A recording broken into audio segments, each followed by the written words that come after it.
Ang video mapapanood natin ngayon ay isang parehong pag-guest ni P. Balbuena at TPC sa programang Break It Down ni Looney.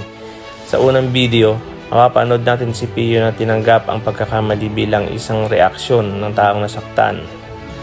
Ayon pa dito, hindi naman niya ito kilala at para sabihan ka ng weirdo sa kabila ng positibo mong hangarin para dito ay aminado siyang nasaktan. Ito ang video, panoorin natin. Itong September siya. Ano pala, speaking of tambay, no? Last week ba? Na parang uminit na nagkaroon kayo ng sagutan ni TPC. Oo, yun nga eh. Parang napanood ko yung ano nun eh, napanood ko yung...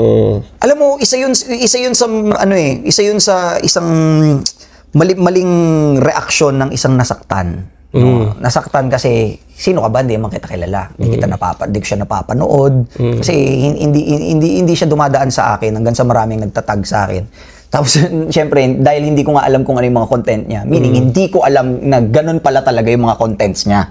Na madalas pala siya magsabi ng weirdo, na ganun. So, kasi bilang tinag ka lang, tinignan mo, nakita ko sa kanya nakalagay yung weirdong brand and tambay ka. Para sa isang brand owner na may pinaglalaban at positibo naman yung purpose, masasaktan ako.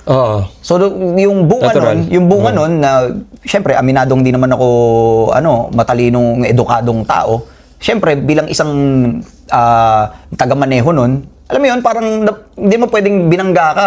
Hindi ka bababa ng jeep eh. Alam mo, ako driver ako ng jeep, di ba? Binangga mo ako, tapos okay lang. Okay lang, diretso na kami. Hindi mo pwede. You have to stand up, di ba? Pero ano ba siya dun? Gano'n ba siya? Kasi ang napanood ko na lang yung mga balitang hip-hop. Dami! Hindi ko napanood kung ano yung sinabi niya. Ako rin hindi ko tinapos eh. Pero nung nagsisink in na sa akin, nung humuhupa na yung emosyon ko, yung galit ko, doon na nagsisink in sa akin na tama pala talaga yung point niya. Yun nga lang, may mga bagay na sana hindi na lang sa amin. Or kung sa amin man, yung kung constructive or... Hindi ba kayo magkakilala? Hindi. Wala, never, as in, kahit yung contents niya, hindi ko siya napapanood. Kaya nagulat din ako, na parang, teka lang, parang dumadami na yata yung mga tao na wala naman akong ginagawa at hindi ko naman kayo kakilala. Tapos hanggang sa, syempre, first timer ako sa ganun, yung sobrang massive, no? Wala na. Parang sabi mo nga yung hater proof, di ba? So yung unang nakita yun eh, sa cup mo, tsaka ikaw yun eh. Yung nagdadala nun na parang hater proof. So, dun sa process, natututo ako. Paano mo ikaw, di ba, marami ka rin mga naging haters, for sure, at mga pinagdaanan ng problema. Paano mo hinahandle yun? At dito naman ay siningit ni Looney ang pananaw niya about sa haters na para sa kanya ay passionate fan. At isa pa sa punto niya para sa akin na galit siya man sa akin o hindi, pinapanood mo ako eh. Audience kita eh. Isang malaking fact yun. Ako kasi titinong ko yung haters. Alam ko ilang beses ko na nasabi to eh. Pero ulitin ko. Titinong ko yung haters as mas passionate na fans eh. Ganda nun. Kasi gusto nila maging involved eh. So passionate fans nga. Kumbaga, galit ka man sa akin o hindi, pinapanood mo ako eh. Audience kita eh. And kasama ka dun sa ano. So, nakakainis yung sinasabi mo, pero merong part ko na parang thankful na nagpe-pay attention kay. At yun ang nangyari at sa lobby ni Pio sa nangyaring sagutan nila ni TPC. Ngayon, pakinggan naman natin ang pahayag ni TPC kung saan ay naging aminado naman ito na parang naging hipokrito sa naging pahayag niyang yun. Ito ang aktual na video ng usapan nila ni Looney. Tara, panoorin natin. Speaking of internet, bago tayo simula, nitong nakaraang linggo, huminga yung internet dahil nagsagutan kayo nung... Ito rin, nag-guest mo nitong nakaraan. Nakaraang kong guest si Pio. Shoutout kay Pio. Shoutout kay Pio. Ano, ayos lang ba kayo ni Pio? Sa totoo lang, quiz. Never naman sumagi sa isip ko na ayaw ko sa kanya. Kasi, nakita ko sa video nyo na hindi raw siya familiar sa akin. Pero ako familiar ako kay Pio Balbuena. Hindi lang ako familiar sa kanya as a person. Pero marami kaming common friends na discover ko lang nung sagutan na kami sa internet.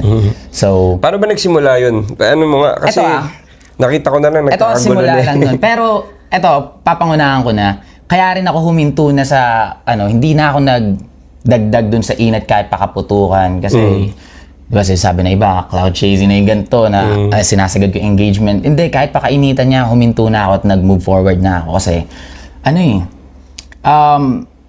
sa peak nung init, after nung nagkambag na rin si Pio, tapos the aftermath, for some reason, uncomfortable ako sa nagawa ko. Tapos, ang dahilan niya ako is, parang meron kasi akong video previously na nagawa. Tapos, pinakinggan ko yung sarili kong words dun sa video na yun. At, nahipokritohan ako sa sarili ko kasi yung ginawa ko kay Pio and sa brand niya is something na nag-go against sa words ko dati.